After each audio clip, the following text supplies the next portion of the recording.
កាលពីវគ្គមុនបងប្អូនបានដឹងថាស៊ីរ៉ុននេះមានបញ្ហាខ្លាំងទៅលើបញ្ហាប្រអប់លេខធ្វើឲ្យម៉ាតបារម្ភចំពោះការងារមួយនេះតែសម្រាប់ឥឡូវនេះម៉ាតត្រូវធ្វើការងារណាដែលអាចទៅរួចជាមុនសិនម៉ាតត្រូវដោះគ្រឿងក្នុងចេញឲ្យអស់សិនដើម្បីដោះស្រាយបញ្ហាពូសមត្ថភាពឲ្យរួចរាល់ជាមុនបន្ទាប់មកការងារផ្នែកខាងមុខនឹងធ្វើការងារនៅផ្នែកម៉ាស៊ីនជាក្រោយដោយសារតែបញ្ហាផ្នែកម៉ាស៊ីនត្រូវបានផ្ដាច់ចេញពីតួកបោរបស់រថយន្តទីមទីឲ្យមានអ្នកបច្ចេកទេសមកជួយម៉ាតបន្តដោះគ្រឿងផ្នែកខាងក្នុងជាមុនដោយផ្សិតផ្សងគ្រប់ផ្នែកទាំងអស់របស់ម៉ាតត្រូវប្រយ័ត្នខ្លាំងណាស់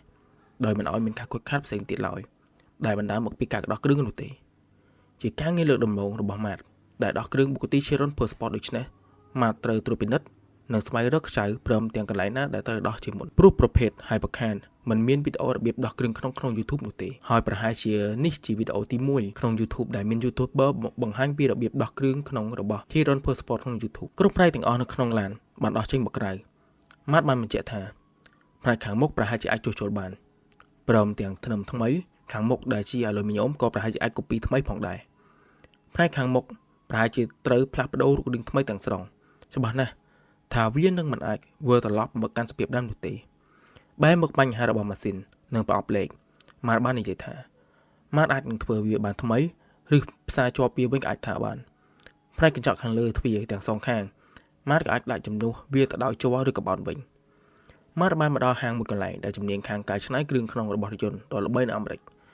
ហាងនេះបានកែច្នៃឲ្យ YouTuber ល្បីៗជាច្រើនដូចជា DDE ជាដើមម៉ាតបានមកហាងនេះដើម្បីកែច្នៃផ្នែកខាងក្នុងរបស់យន្តChironថ្មី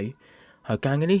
ត្រូវចំណាយពេល2ទៅ3ខែដើម្បីឲ្យរួចរាល់ដើម្បីចាប់ចូលរថយន្តវិញដូច្នេះម៉ាតត្រូវតម្រូវឲ្យឆាប់រួចរាល់និងបានបំពាក់ចូលរថយន្តវិញថ្ងៃបន្ទាប់ម៉ាតត្រូវហោះត្រឡប់ទៅប្រទេសអង់គ្លេសវិញបងប្អូនកុំតណាទៅណានេះជាកន្លែងសំខាន់ម៉ាតមកដល់អង់គ្លេសភ្លាមក៏ម៉ាតបានចេញវីដេអូមួយភ្លាមបង្ហាញអំពីវីដេអូរបស់ CEO Bugatti ឆ្លើយតបវីដេអូរបស់ម៉ាតកាលពីវគ្គមុនម៉ាតបញ្ជាក់ថាគាត់គ្មានបំណងអ្វីទៅលើក្រុមហ៊ុន Bugatti នោះទេក្រៅពីព្យាយាមជួសជុលរថយន្តនេះឲ្យបើកបាននៅលើផ្លូវដូចដើមវិញហើយនេះជាជំរើសរបស់ Alex ដែលសម្រេចចិត្តឲ្យម៉ាតជួសជុលដោយឯកជនជាជាងយកឲ្យក្រុមហ៊ុន Bugatti ជួសជុលរឿងទី1ដោយសារតែក្រុមហ៊ុន Bugatti មិនលក់គ្រឿងបន្លាស់ឲ្យមក Alex ទើប Alex និងម៉ាតមានជំរើសតែមួយគត់គឺទិញគ្រឿងមកទឹកដែលក្នុងនោះចង្កៀងមួយគូមានតម្លៃ$150,000តែបើតម្លៃពិតប្រាកដចេញពីក្រុមហ៊ុនចង្កៀងមានតម្លៃ$20,000ហើយម៉ាតគិតថាវានៅតែមានតម្លៃថ្លៃអញ្ចឹងបញ្ហាដែលក្រុមហ៊ុន Bugatti មិនលក់គ្រឿងបន្លាស់ឲ្យមកជួសជុលខ្លួនឯងគឺដោយសារតែខ្លាចមានបញ្ហាទៅដល់សុវត្ថិភាពដូច្នេះតម្រូវឲ្យ Chiron Per Sport នេះមិនអាចធ្វើត្រឡប់នៅកាន់ស្តង់ដារដើមនោះទេបញ្ហាទៅលើកត្តាពងសុវត្ថិភាពវាអាចនឹងបង្កគ្រោះថ្នាក់មកអ្នកជិះទៅវិញបើសិនជាម៉ាតជួសជុលតាប់ឡូមិនត្រូវតាមស្តង់ដារ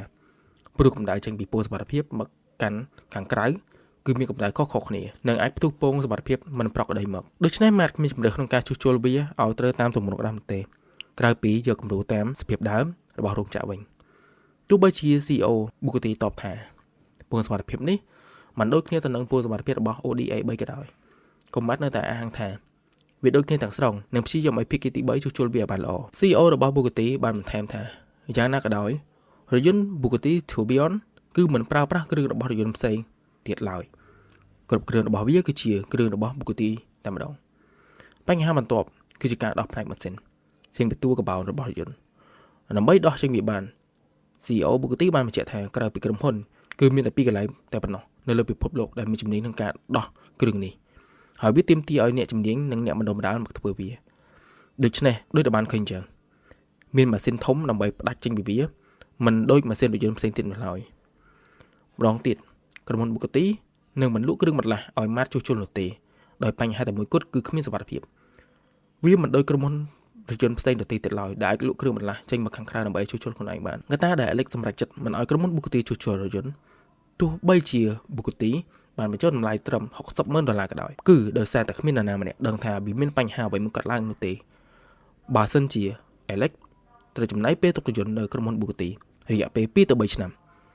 រថយន្តបានដោះគ្រឿងចេញទាំងអស់បន្ទាប់មកមានបញ្ហាផ្សេងៗដែលត្រូវបានរកឃើញហើយត្រូវចំណាយលុយលើសពី$60,000ទៀតដូច្នេះ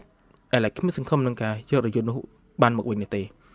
ហើយត្រូវចំណាយលុយបន្ថែមជាច្រើនទៀតហាក់បីដូចជាគាត់ដុតលុយ$2លានចោលអញ្ចឹងយ៉ាងណាមិញម៉ាតនៅតែបន្តការងារជួសជុល Bugatti Chiron Per Sport នេះឲ្យបានក៏ដូចជាចំណេះដឹងរបស់ម៉ាតដែលមានឱកាសជួសជុល Hypercar ហើយនេះគឺជា content មួយដ៏ល្អសម្រាប់អ្នកគ្រប់គ្នា វាគ្មានអ្វីល្អជាជាងការសាកល្បងនោះទេជួបគ្នានៅវគ្គក្រោយទៀតអរគុណចំពោះការទស្សនាបាយបាយ